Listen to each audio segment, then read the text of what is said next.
Well, happening today, Vice President Harris is in town for a fundraiser at the Fairmont Hotel. It is her first trip home since being named to the top of the Democratic ticket. And we have team coverage for you this morning of the visit. KTVU's Betty Yu has more from a political analyst on what both camps need to do as we move ever closer to November.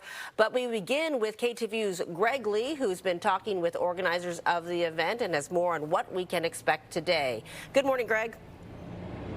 Yeah, Claudine, good morning. This event expected to bring in big money for this campaign as Vice President Harris continues to ride this wave of momentum since joining this ticket at the top of it exactly 3 weeks ago. I'm going to step out of the way so you can see this line of folks lining up outside the Fairmont that are starting to go inside. VP Harris set to speak to this crowd just before noon today.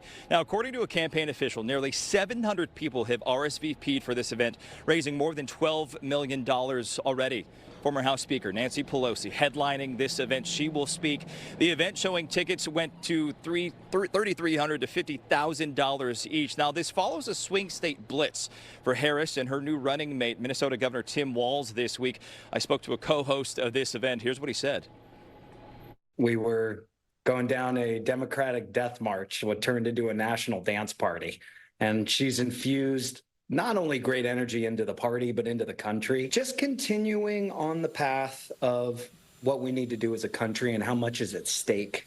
I think that's what certainly younger, occasional voters need to feel, need to hear, that everything's on the line. Body autonomy, freedom to love who we want. Freedom to be who we want, what we read, what we say. I mean, everything is on the line.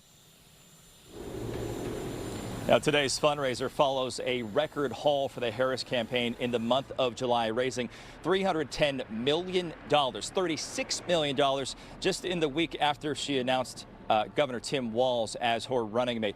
Now, as for the other side of the ticket, Vice President nominee J.D. Vance will be on some of the Sunday morning news shows, saying he's extremely confident in this campaign.